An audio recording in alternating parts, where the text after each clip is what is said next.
Hi, everyone. Welcome to Office Hours, where we answer your questions 7 days a week. Let's go ahead and jump into the questions. Bill, what do we have? Peter Moore in Auckland, New Zealand starts us off this morning, and he notes Behringer is back again with a cool drum machine. Thoughts? And he's got a link to it. Go ahead, Chris. Yeah. I mean, for me, I would look at it like this. And what is it? What is the drum machine? Which drum machine is it? You know what? I'm gonna say it doesn't even matter for my answer. Right. So here's the thing to just be aware of. Okay, you're buying this piece of equipment. Behringer has a bunch of solutions that are incredibly inexpensive, right? They're really attainable resources for people who are looking for things in that price point. That's great, okay? And that has an important place in production and people learning and getting their tools.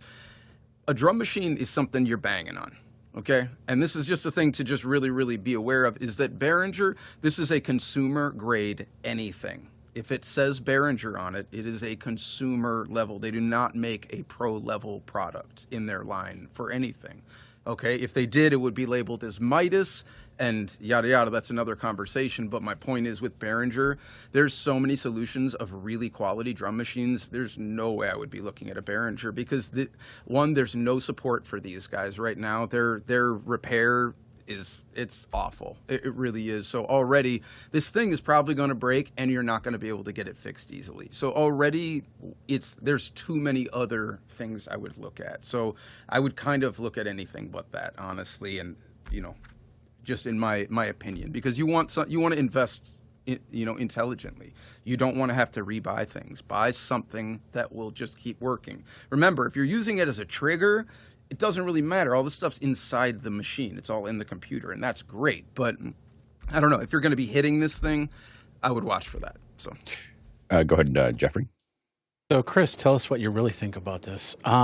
What this is the RD-78, which is basically, it was the drum machine that would sit next to an organ, and it was one of the first ones that came out. So if you played it with any of the beats on an organ, that's basically what the idea. They updated it to a new type of machine that has a lot more features to it, including variations, being able to set up the drum beats, being able to set up multiple drum beats, being able to mute and alter as you're going, which is for somebody that plays with one of these things, it's going to be very game-changing for them. They'll be able to do a lot more than the standard drum machine has been able to do. It looks impressive. I'd love to get my hands on it and give it a try. But it's definitely going. If anybody uses that, it's going to be a nice little upgrade for them. Courtney? Yeah, this is kind of going after the retro vibe that is now permeating the synthesizer market. This is what it looks like. It's, as Jeffrey said, like the old analog rhythm machines that you had built into your Hammond organ, where you could choose your disco or your samba, your rumba, and it has a sequencer, and it cycles through the a number of preset rhythm patterns there. So it's kind of a throwback. It's for the people that miss the sound that they heard at the Holiday Inn on the weekends, with the guy on the organ. Next question. Next one comes to us from Paul Wallace in Austin, Texas. When recording a Zoom meeting, how do you ensure you get the best audio? Chris? I would just say the biggest thing, obviously you can go to great lengths, as you see that we all have, to make sure that everything is smooth and good and all of that. But I would say the best thing before investing any gear is look at the acoustics of your room. I mean, that's really what you need to do. If you are in a really reflective room, if you clap and you're hearing any kind of reflections, it's probably not going to sound very good. So if you're in a dead room, even just your cheap, your phone microphones, your laptop mics, they're going to sound like 90% better. So that already, and then you can go to great lengths to actually getting microphones that will make things exponentially better and all that. But really, I mean, just really pay attention to the space that you're in. That's the best advice I can give you, because it's free to do that. And it will make everything 80, 90% better right off the bat. So, Go ahead, Ronnie. Yeah, I'll take the answer from the other end. So being the recorder side, I would keep it digital all the way. So typically what we use is MIMO Live, going into the Zoom meeting, pulling all the audio as separate channels and record them as ISO so that we can mix them afterwards. You can also use Zoom ISO for this and put it into Dante or directly into the mixer, whatever you have on your side, and just make sure that you isolate every recording so that you can manipulate each and every voice stem as a separate channel. Go ahead, Jeff. This puts a heavy lift on each of the participants, but you can do local recording, which will allow you to get full PCM, 24-bit WAV files as opposed to compressed across the internet. You could have each person record locally.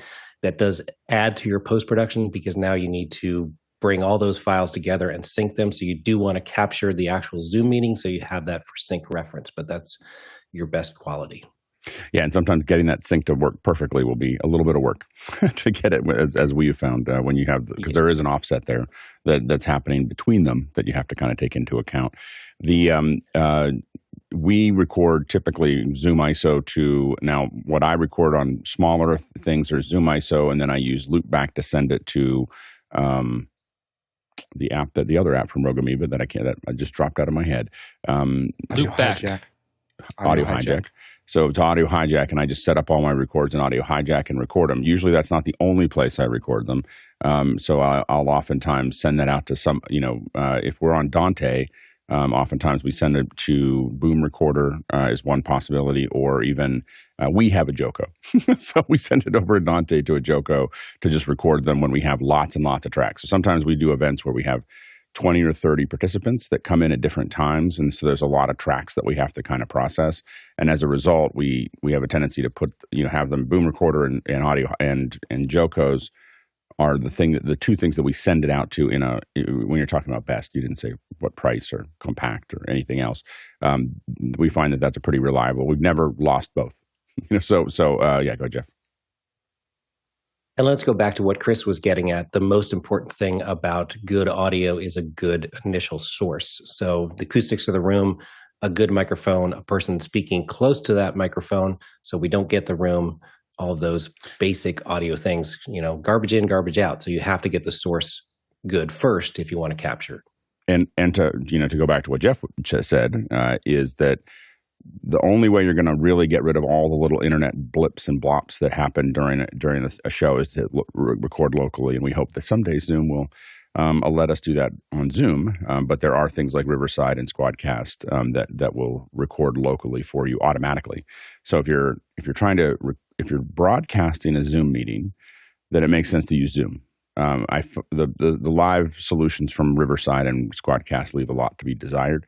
So if you're trying to broadcast, that makes sense. If you're not broadcasting, I will say that right now Zoom is not. If you're just recording, I would say that I would probably use Riverside, to do the records, just because you're going to get a higher quality video, higher quality audio than what you can get through the internet over Zoom. And we're using it we use Riverside for Michael Krasny's podcast, Great Matter. Yeah, go ahead, Marty. And if you are recording like within Zoom's cloud or recording locally using Zoom, then you want to make sure that the audio that you're sending out and the audio from all of the participants have their audio settings in Zoom set up correctly. You want to make sure that whatever sound, you want to do a test with them beforehand, because this happens to me all the time. I'll go out and do corporate events with people who are coming in from home, and we aren't given time to do tech checks with them, and they come in and they sound awful. And there's nothing we can do about it because their settings aren't set properly. They're cutting out, or they're just roomy, or they got noise in their room. And these are all things that are preventable if you work with each participant to set up their noise reduction properly, their echo cancellation properly, and whether original sound would sound better, or maybe it would sound worse. But doing the tech check before, making sure that everybody's audio is as good as it could be, because you can't fix it later. And you have to be clear that a lot of people just don't know. They don't know what their audio is like. We were working with a company or an organization in Italy where they had just finished a room that was designed for virtual interactions, and it was a conference room that was all built. It's got cameras everywhere. They were very proud of it. They spent over $1 million on it. And we got on to the tech call that Marty's talking about, and we were like, we can't use this room. And they're like, it was built for this. And it was like, well, we can't hear you. Like, there's so much echo in this room because it was curved and hard walls, which is kind of the two things you definitely don't want to bring together. So we had to find another room, and that there was a bunch of meetings, I'm sure, after that. Hey, if you want to ask questions, you can go to Makana. So go to Makana. If you don't know how to get to Makana, you can go to officehours.global/join, sign up. We'll send you an email. It'll have links and things, and then you'll start getting an email every day. But you can ask questions. You can chat on the questions. You can vote on the questions. It's really important to vote on those questions. So if you're watching right now and you're in Makana, vote on the questions. Let us know what you really want us to talk about. Next question. Bond in Fairfax says, in CapCut, and he notes 4.6.0, non-pro version, I created a voiceover audio track for a video clip. I only see one audio track, but when I export, I hear a lot of the previously deleted tracks. How do I find those and delete them permanently? And he notes he's using a MacMini M2 and MacOS 15.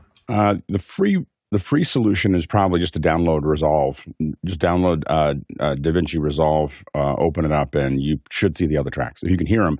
The good news is you can hear one track inside of CapCut, and then you hear multiple tracks inside the recorded video, which means they're probably being treated separately, so that hopefully they're in multiple tracks. Now, that can either be, you may see when you open it in Resolve, you may see that it's got a list of tracks. It might have 6 or 8 tracks, whatever you deleted there, or it could be a multi-track or multi-channel track. So you may have to open it up and you might see a bunch of little waveforms there. And so you just have to look at what the style of that is. So it might be for some reason packing those together. Obviously, if you have something like Final Cut, it would do the same thing. You could open it you could open just the audio in Logic. You can export the audio out. Those are a bunch of different options to look at the audio.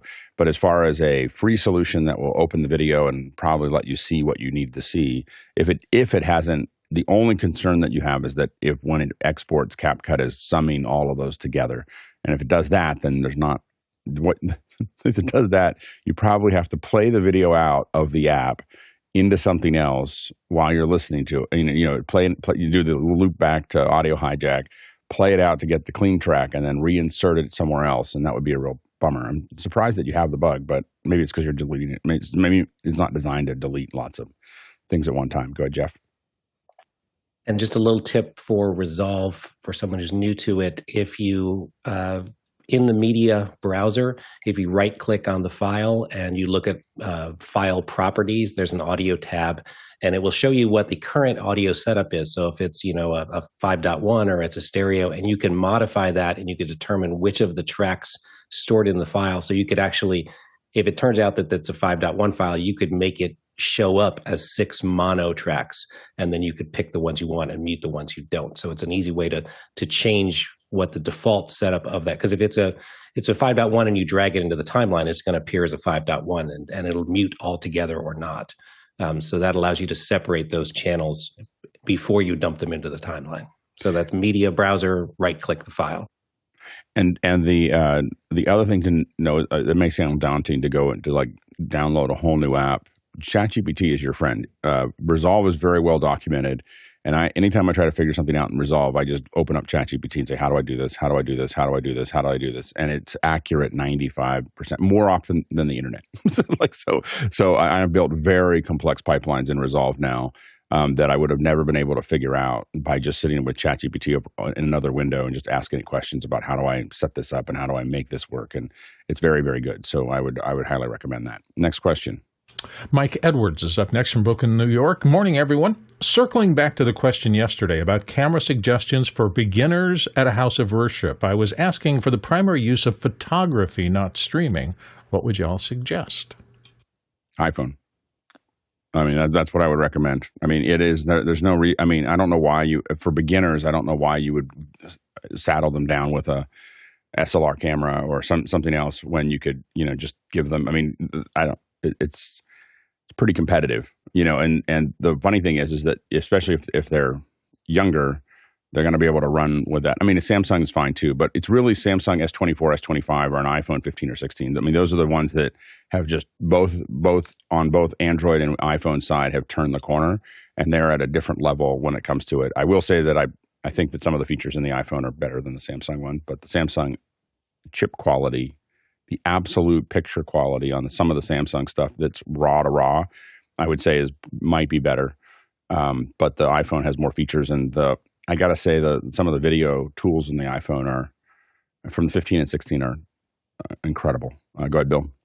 Yeah, you don't tell us what you're doing. If it's during the actual service and you're looking to get photos that you can use for posting somewhere of the services and the people involved, the one issue you may come into is if you have a live audience, physically getting in front of them to get close enough to take good pictures, head and shoulder shots.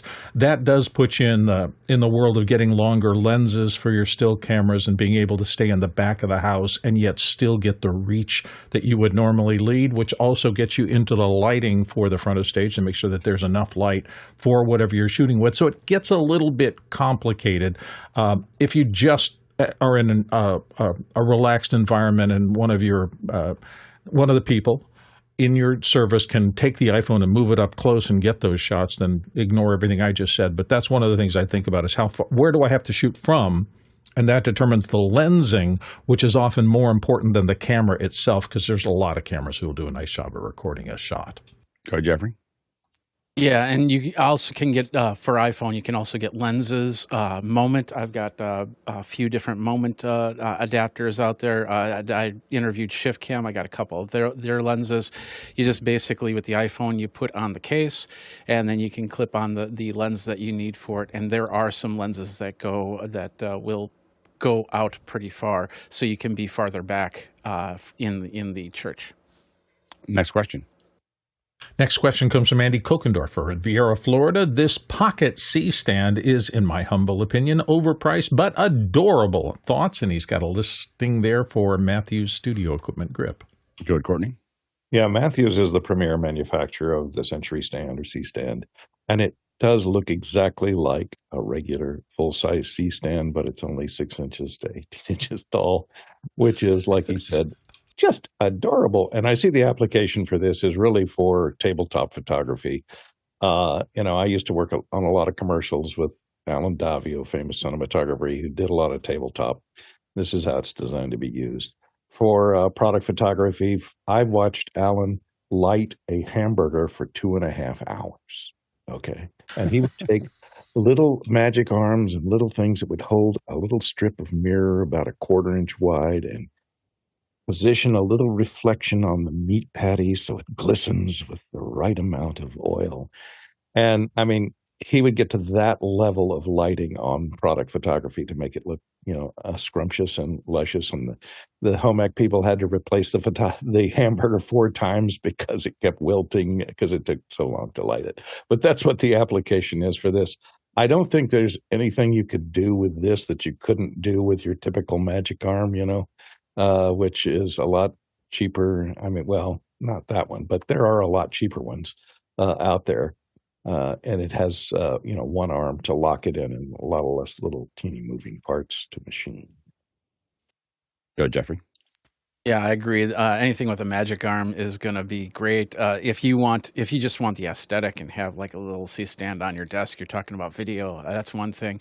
And it is functionality. It is functional, as Courtney said.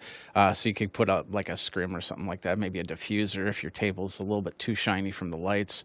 But yeah, other than that, yeah, I would probably use the magic arm because that could get out of the way a lot faster. You're just getting started. That's all I'm saying. Like welcome to the crazy world of Matthews small like this. So that you haven't heard about micro grip yet. So micro grip is the micro grips. I have hundreds of these, like literally hundreds of these arms. So they're like little C-stands, and they've got little bases. And we use them to kind of glue things together, put little monitors somewhere, attach things to it, build little lighting rigs. And so this is a cute start, but when you jump into the Matthews micro grips, it's a deep a deep well of lots of fun to put. It's basically an erector set for adults. So anyway, it's good. And by the way, I'm going to jump back to that last question. I don't do this very often, but I know that he's really trying to figure this out. You could get something like an R50 or an old, for kids or beginners, some kind. I realize that I said iPhone, but you may need a zoom lens. So you may need long lenses that you're putting on it to capture somebody that's far away. And if you're doing that, like a Canon R50 or even some used Mark IIs or whatever with long lenses, think about, that's where that sets it apart. It doesn't set it apart in close-up shots, but if you need to put on a 100 to 400 or a 70 to 200 or something and really throw there, then that's where those cameras might make a difference. So think about those. There's a lot of good ones that are out there. I don't know. The newer ones, to be honest, for beginners, are too complicated. There's too many little buttons. Like they've added all these features to them. Getting an older digital camera is easier to set up and just have them fired off. And if they break it, you won't feel as bad. Next question. Zach Stallsmith in Chautauqua, New York. I want to get some light inside my rack so I can more easily see what I'm doing. Battery-powered lights? LED strip powered by USB? What's the recommendation? I'll go, Jason. Oh boy, I've played with so many variations of this. And what I've settled on, yes, you can get the little plug-in things that kind of goofily turn on and off and, have a really expensive connector in with your voltage conditioner. I settled on this, and I found that it works really well. These are $18 for two. They have an on. They have a motion sensor and then an off, and they get really bright. It's an adjustable brightness. You can also just set them to be constantly on, and they're it's hard to see because there's so much light in this room, but they are very bright, and the motion sensing works really well. I've bought 4 or 5 of these at this point, and I think they're fantastic. I go, Jeff. So I just saw someone with some racks, and he had LED strip lights inside the back, and boy, it made a world of difference for patching. I'm used to dragging out my iPhone to see what I'm doing in there.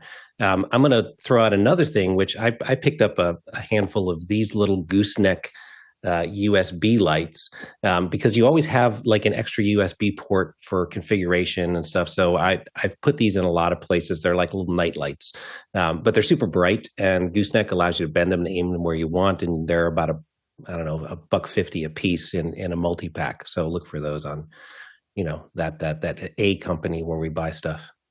Go ahead, Chris. So first off, for the front of the rack, I would say just get a good power conditioner that has lights on it. And for that, I found actually Radial, who we all know is the DI company, they make a power conditioner that, God, it's the power something. I don't remember the exact model of it, but it actually has this light tray. It's literally like a push in, pop out button, and it's a light tray that extends pretty far. You've got color choices, and it is insanely bright. And also, I will say that unit itself is just like all of the Radial stuff. I picked it up, and I was like, this is really heavy. I feel like it is made with super quality parts, and you can just feel the weight in the unit itself. It's built really well, and I've bought quite a few of them. I actually don't have any of them in my studio right now, but those are fantastic. And then I have to give it up to Jason because Jason, are those the magnetic ones? Yes, it's magnetic, so it's got the little magnets, and they've got a perfect little screw hole, but they're also adhesive, so you can get them in the right place, stick them, then pull it off and put a screw in if you want to. And I have the strip lights too. I like them, but these are better. And I can concur. Like that didn't look insanely bright on that video. They're really bright, guys, and we have those in Jimmy Chamberlain's racks, and they're motion detected, and it's the most convenient thing ever. I will say, if you are going to go and bring this to a touring, situation, and you're going out, be careful about putting a bunch of LED lights or something like that is insanely bright that you can't really turn off, because you're going to make your racks obnoxiously bright when lights get turned off. So make sure that whatever you have, this is a great solution because it's motion censored, and also it's dimmable. So you can really you can tailor it to your environment, but just make sure that you're not the one who's blowing up the room with all of your lights. So, go ahead, Ronnie. Yeah, and if you're going all in, you should probably go with Adam Hall's solution, which is rack mountable. We have a similar older version of this. This also has motion sensor, and you can change the colors. Comes with a 12-volt worth, and you can, as you see here on the video, you have adjustable timers. You have a lot of different things that you can adjust, and of course the brightness and color, etc. So this is for more professional use, I would say, but I really liked the Jason lights. They were cool. I go, Courtney. I'm more of a do-it-yourselfer, and on my cases, like the Gator cases, it's like a 6-rack unit that goes on tabletops. I just use these LED strips that are adhesive backed. They're 12 volts. The ones that I get are 12 volts. So you can cut them to length, and I put them on the inside edge of the rack, around the lip so that they don't blind you. They face inward. So that it lights up the equipment and it doesn't shine in your eyes. If you have it shining in your eyes, it's going to kind of defeat your purpose.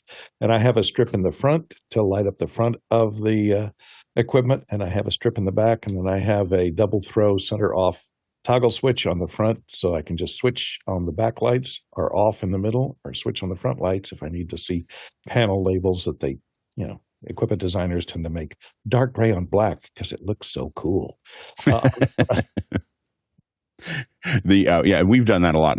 Exactly what Courtney's talking about, which is that we put 2 or 3 rows sometimes, depending on how deep the rack is in the back, of the ones that you just cut. And then there's a switch somewhere, you turn the switch on, and it lights up the whole thing, and you see everything crystal clear, and then you turn it off when you're done. And then go ahead, Marty. Yeah, you can use ribbon tape, LED lights for that you can cut, and then you can put them around. But I have used something like this. This is a channel light. It's an LED. It is daisy chainable. They come in various lengths. So I put this across. This is for the back of the rack. I put it on the inside across the top. You can get shorter ones for the side if it's a tall rack. And they work really well. And there's a power supply that you plug into. It's a 120-volt power supply you plug in. These are low-voltage lights, of course. The other thing that I've used is I went to like Harbor Freight, and I found an LED light puck that you might use inside of a closet, for example. But it has a very strong magnet on the back, and it sticks really well to the handles on the side of the rack for storage. And then you can pull it off and hand hold it if you want to. And there's a knob in the front that turns it on and off and adjusts the brightness. So those are pretty handy too, just to have something that is in the rack that stays there. Magnet is really strong, and that you can move if you want to. So there are a lot of options out there. Go ahead, Chris. Magnets. So, Jason, I use those little lights when I go camping, and here's one on the back of the truck on the dry lake bed south of Vegas. I accidentally left it on the truck as I drove to Keenan's house across town, and I was like, oh, I lost my light. It's stuck. It's great. And it's super bright. I mean, you could see it's super bright. Your finish back didn't there. get scratched? Like, that's insane. No. It just, I actually put one of the little magnet strips because it's an aluminum camper shell. But I put one of them little, and it's stuck. It drives down the highway at 80 miles an hour. It's amazing. And super bright, very convenient. I love those things. I have one of these too that I carry around. It's usually in my bottom of my bag. It's got a magnet on the bottom, so you just snack it. You just go stick, and it's got either an end or this, but you can just snap it onto something as you're trying to figure something out. Next question. Okay. Peter Moore, Auckland, New Zealand's up next. After listening to this for 5 minutes, my tinnitus subsided for an hour. My tinnitus, or tinnitus if you prefer, goes both ways, is slightly higher, 4,000 or 4,200 hertz, than the 3,700 hertz in this, but still worked for me. Your mileage may vary, of course. Thoughts? Go, Jeffrey. Yeah, so first of all, what tinnitus is the damage to the inner hair follicles inside your ear, and of course that can create in different ranges. So what these do is they kind of counter that. So what would happen is you would listen to that for 5 minutes, and then you're hearing that tone over the other one, so the tinnitus doesn't affect you too much. You just got to watch out. You want to use headphones when you use that, but you don't want to do it too loud, and you don't want to do it for long periods of time, because all of a sudden you might create a new version of tinnitus, damaging those frequencies. Next question. Douglas Carmichael, if Vision Pro is tanking, will Apple kill visionOS? Go ahead, Jason. Vision Pro is never going to be a runaway success at all the money that it costs. What it is a thing that people that are crazy, like me, I guess, bought because it's the thing that happens before the thing that people will go crazy with. They're not killing anything, and it's not going anywhere. Good, Bill.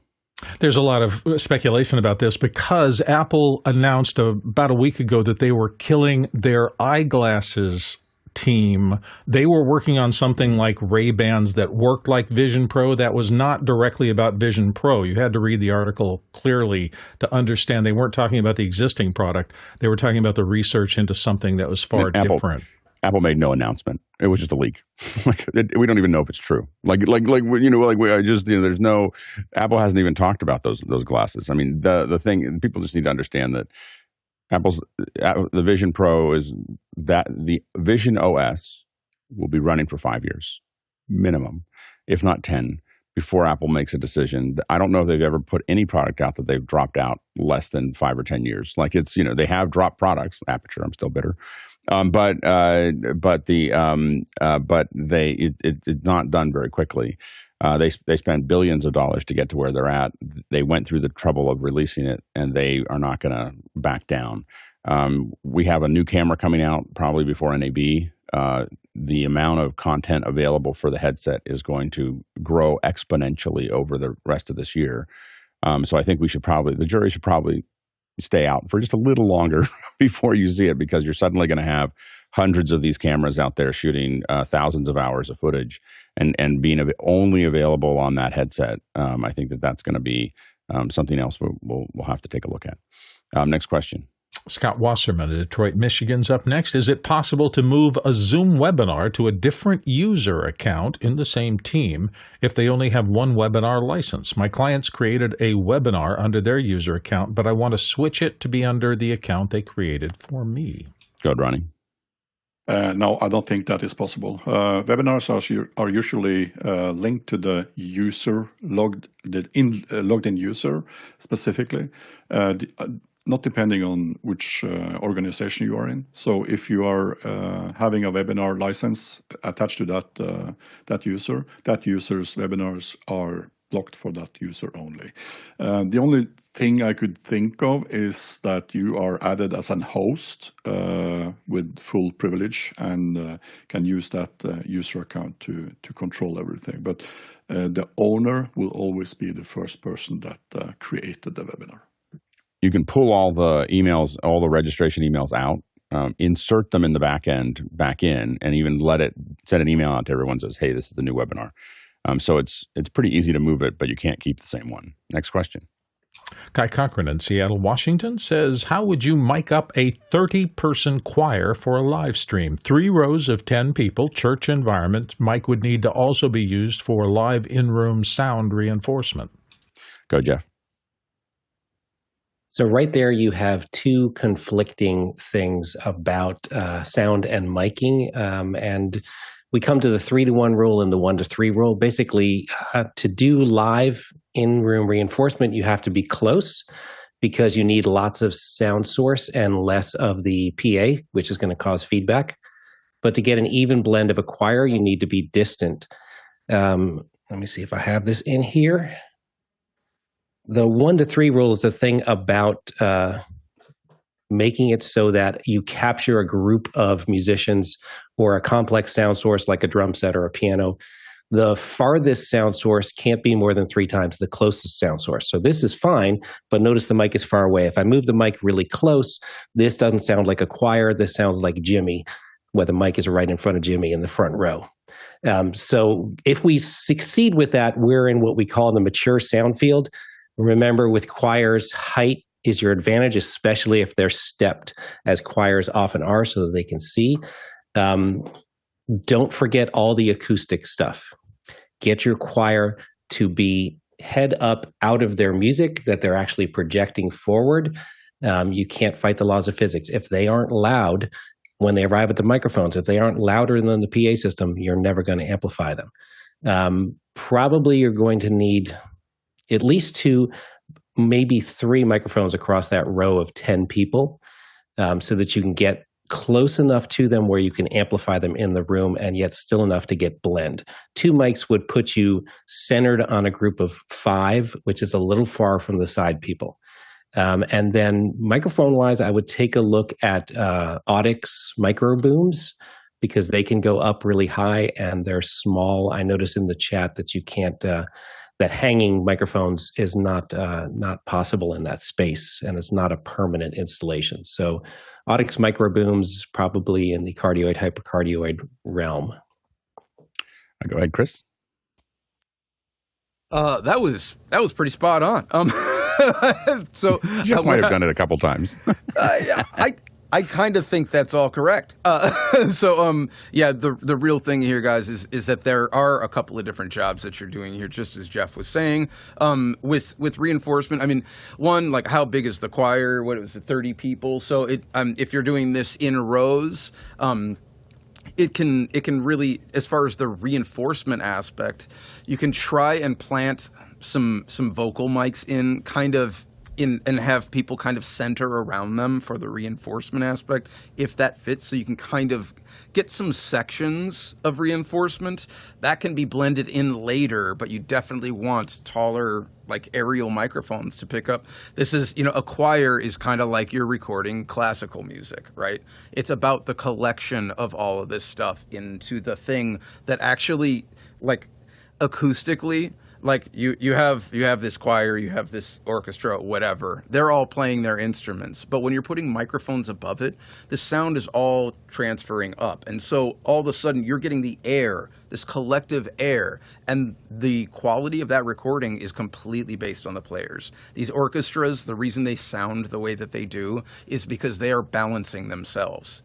I mean, there's a giant amount of intention from the sound sources. If you have a big choir and they don't practice and you're throwing a thing together, it's right. You need to understand, microphones in any application, they're going to capture what's there. The better the microphone is, the better it will capture what's there. And if what is there isn't great, it will capture something that isn't great. So a lot of communication happens in productions that you see that are stellarly good, right?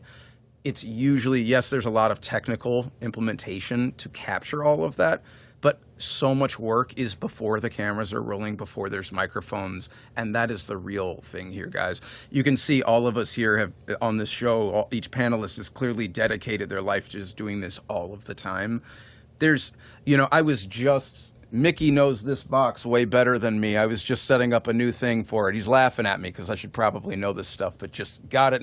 Right? We're all learning. We're all learning all the time. So have no ego about that and just be ready to learn. And that's the best thing. Good, Marty.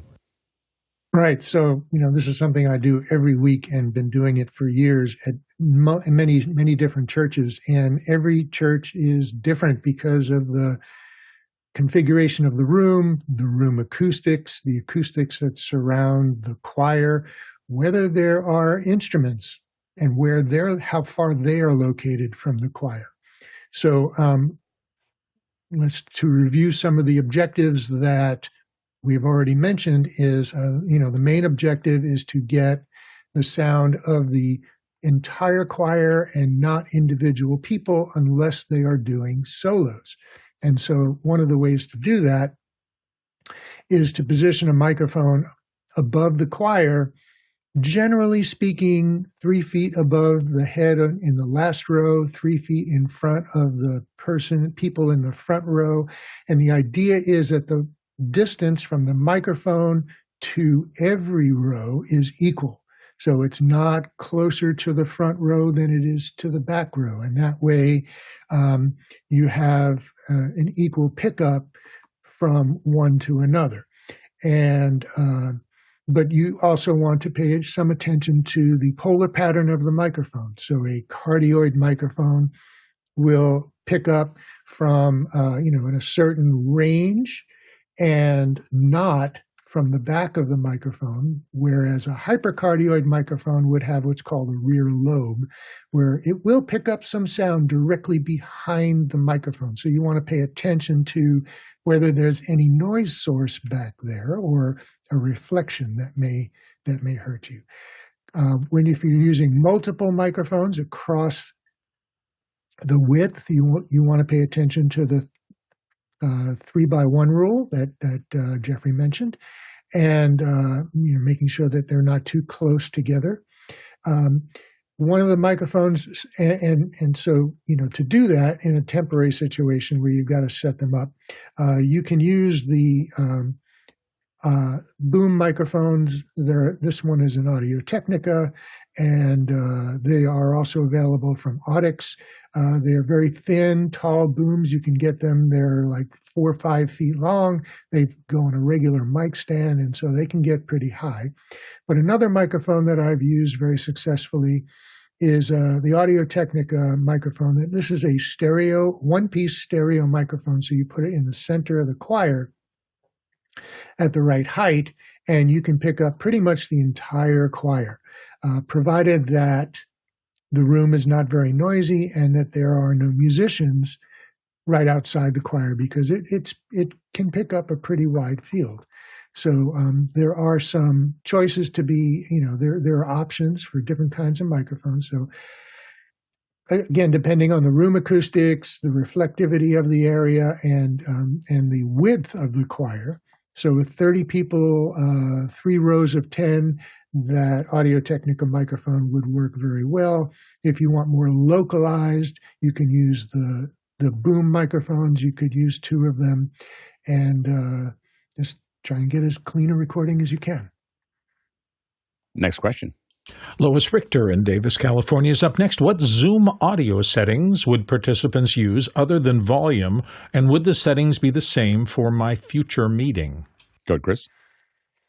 I think that it just depends on what your application is. So, yeah, I mean, ideally, in any kind of like repetitive production scenario, you want to streamline things so they're just as recallable and simple as possible. You don't want to have to like readdress setting everything up from square one that gets exhausting quickly, right? Yeah. I think that they're talking about the Zoom settings themselves. Are you okay? Oh, yeah, for sure. So, Zoom, yeah. and I'll just say this: I use Zoom for a couple of things, and the thing that I've found, if you're not understanding this very well, the original sound, if you're going to put a lot of intention into your room, getting it acoustically treated, getting microphones proper, all that stuff, the original sound for musicians is the thing that you want to use. That will kind of turn off all of these different tools that Zoom implements to essentially just correct really, really poor acoustic conditions and issues, right? So if you're not going to go and do that, you probably want to leave those tools on. I'm sure other people on this panel can answer far more in depth than I can, but I would just say you're using these things for... You want to look at what your end result, like goal is, right? Are you going to put a bunch of work into building a thing that's going to require a lot of other just money and investment in time and knowledge and all that? Or do you want to just do a quick and dirty Zoom call and make it work and use your phone? I don't know.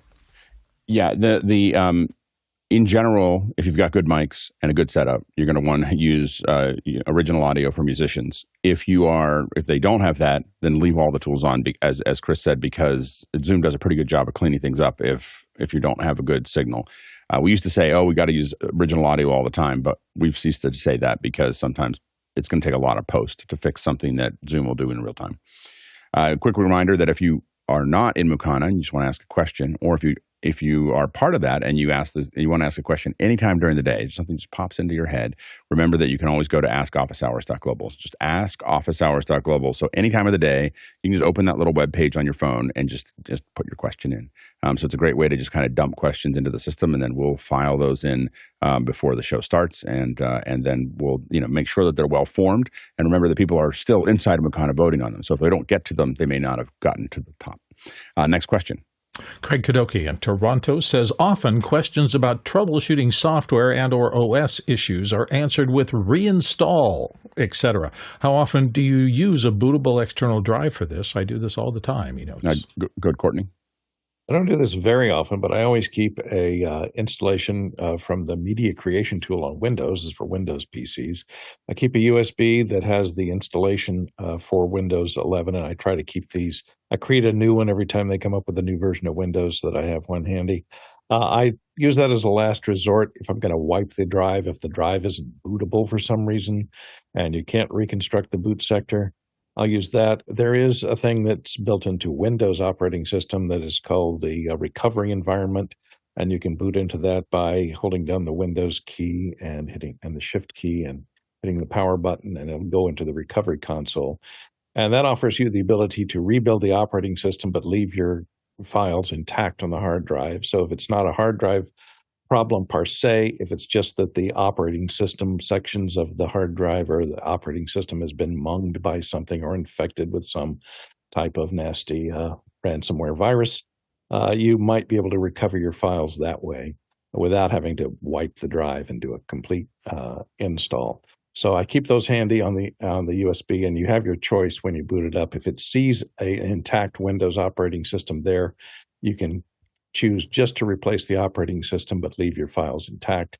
You may have to install any of programs that you installed after a fresh install of Windows. That's the Windows side. Other people on the Macintosh can explain how to do that, and they did have a similar effect. Good, Jeffrey. So, yeah, it's going to be a depends situation on this because you're talking about plugging it into a USB drive, which is going to be ultimately the bottleneck of whatever you're doing. Like, for instance, I would never run an OS, Windows OS with vMix or even a macOS on a bootable drive with something like eCam or anything like that, because it's just there's going to be too much data that's passing by, and you might run into brand new problems that would be internal on the hard drive. So having a dual boot system is always a good idea, and you can do it on the PC. Of course, you can do it on the Mac. If you do it on the Mac, then you'll have to put your other files, and you can even put your home folder onto an external drive. And with Thunderbolt 5 coming, you'll have a lot more options with that. But I would try to do it internally before I try to do it through a USB drive, because once again, you're creating new problems, especially depending on the software that you're using to try and resolve the one problem. Go ahead, Bill. My answer has been almost never. I've maybe rebuilt from scratch 3 times over the last 7 years, and that is because I have a couple of things that I do. Whenever I change machines, I go through very rigorously and get rid of all the old cruft. So I don't carry 10-year-old or 15-year-old software onto my machine unless it's absolutely necessary, and I've done the research to know that it's compatible with the next operating system upgrade. And the other thing that I do is I am very specific about not buying attendant programs, apps, or whatever from anything I consider remotely marginal. I go to the same places to get them because I know their code is well formed and they're not going to cause problems in my machine. And doing that, I've been able to use Migration Assistant and keep my machine operating almost flawlessly through the course of that many years. Go ahead, Ronnie. Yeah, and if you're running one of the newer Macs with the new Silicon M1, 2, M2, 3, and 4, you could be in a problematic state if you just reset your drive or replace your drive. I think in most cases you actually need another Mac to be able to restore the firmware on the clean one. The only time I've had to reinstall everything from the ground up was when I made the mistake of using Synergy. Not that I'm still bitter. And that Mac has never been the same. Next question. Roscoe Jones in Madison, Indiana. Do you have a DAW, a digital audio workstation recommendation for a blind artist to work on their recordings? And he's got a link there. Go ahead, Chris. Years ago, I heard someone of someone who was blind who had a Pro Tools system that they were able to use, that I think maybe there was audible commands that was interacting with it. And I don't have a lot of information, but I thought I would just pipe in and say that I have actually heard of this, and it was definitely 15 years ago or something. So again, I'm not exactly sure how it was implemented, but there may be much greater resource for something. That I would say really try and find someone who wants to learn this stuff, who can come and work with you, and try and collaborate with someone that can actually be there to help you facilitate. And then you get to just be the musician. Obviously, you know, that's a little more involved with coordinating schedules and all that, but you may find that that's a really amazing opportunity for you and someone else to learn and build something really great together. So, go, Jeff. Chris, was it Slough Halliton? Is that the name you're thinking of? He's an engineer in New York. I actually got to interview him. Maybe. Okay. About 10 years ago. So in the early 2000s, he led the Pro Tools petition, which was to push DigiDesign at that time, before Avid, before whoever has now purchased them.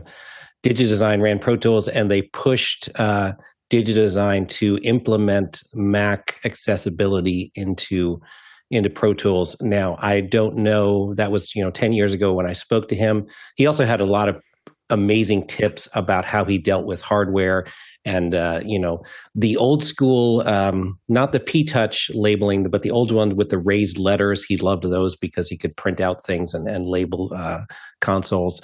But I was just Googling for him, and there's a website called soundwithoutsight.org where he did a recent podcast. So I think that's kind of the place, Roscoe, where you want to go, which is a community for blind and partially sighted musicians, audio engineers, and industry professionals, is how they describe themselves. So that's probably a good place to go and look. If I had to pick a DAW off the top of my head, because Apple is so invested in accessibility, I would think that Logic would be well implemented with the accessibility features that Apple has built into their OS. But Roscoe, I'll put a link to that, Sound Without Sight. If what we do here is valuable to you, there's a couple ways that you can help us continue to help you. One is that, of course, share this and subscribe to the channel. Also, you can volunteer. You go to officehours.global/volunteer. There's lots of opportunities to learn, meet with a lot of other people, and help us make this is a small village that makes this possible every single day. And finally, you can donate at officehours.global/donate, and your donations are appreciated. Next question. Logan Gimson in Gladstone, Alabama says, looking for a mic and accessories needed to pair with a Marshall CV568 that we use for trackside shot. That's the little camera.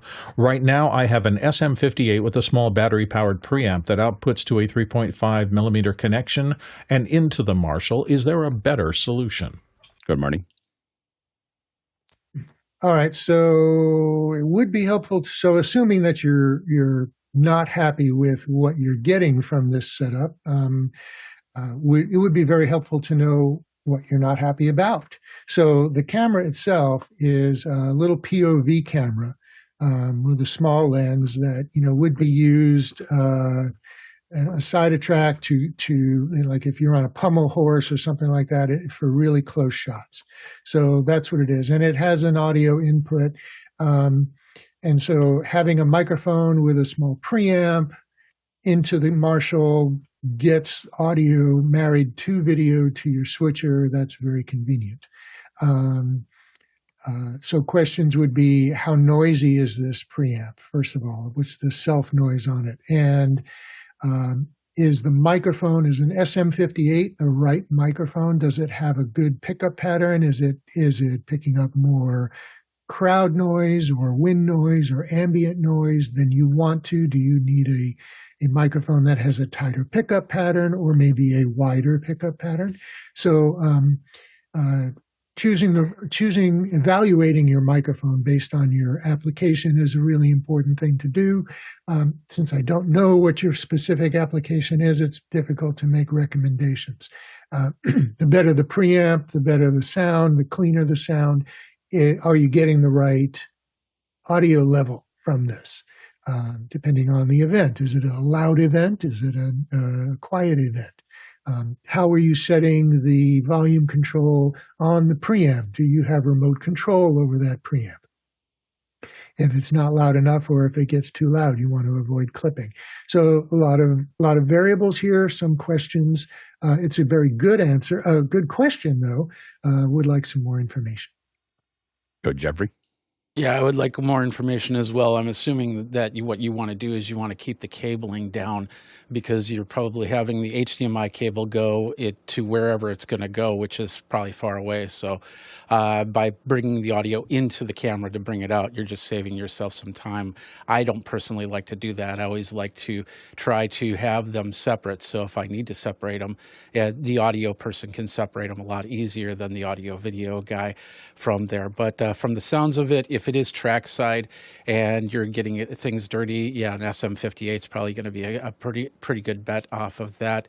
And it's all about that preamp, what you have for a preamp. There are some newer preamps out there that have some sort of app control to them, so you'll be able to control it as you go. But other than that, we need to know what the preamp is. Next question. Blaine Thomas in Antigua says, I'm a station manager at a radio station. We currently have an Audioarts D-76-12 console, but we're looking to upgrade. What would you recommend? Good, Chris. Yeah, so looking at this desk, I'm not a broadcast engineer at all. So, I mean, broadcast consoles, obviously, they differ from like studio consoles just because of, I think, some feature sets and workflows that are more prominent in broadcast. I would say looking up this desk, it's just under 10 grand. It looks like a nice quality little desk. I don't know why you need to upgrade. So do you need more channels? What is the problem that you're having with this that is leading you to need more or to raise in quality? So I love Rupert Neve. I love all these things. I would just kind of look at those reasons and go from there, really, of why do you need more? What is lacking? The most common one that I see, not the only one that I see, but the most common one I see in newer radio stations are the Telos Alliance. So Telos Alliance Axia systems. They have their own system. It's a little like Dante, but it's all designed to go between all these, and they're designed as broadcast consoles. And so they have a lot of tools. And so I would look at the Axias. Next question. Danny Grizzle in Longview, Texas is up next. In production audio for a boom operator or mixer concerned with mic positioning and dialogue free from extraneous sounds, are Bluetooth headsets acceptable on set? Go ahead, Courtney. I'd say no. Bluetooth is a one-to-one, and it's up in 2.4 gigahertz, which means it doesn't pass through walls very well, and it doesn't, It can be problematic because everything else is on 2.4 gigahertz. Everybody's phone out there, all Wi-Fi, etc. Typically, most professional production mixers use Comtex or Electrosonics. This is a Comtech kit. You can see it's kind of pricey. This has one transmitter and two receivers. And the beauty of the Comtech, and this is on 216 megahertz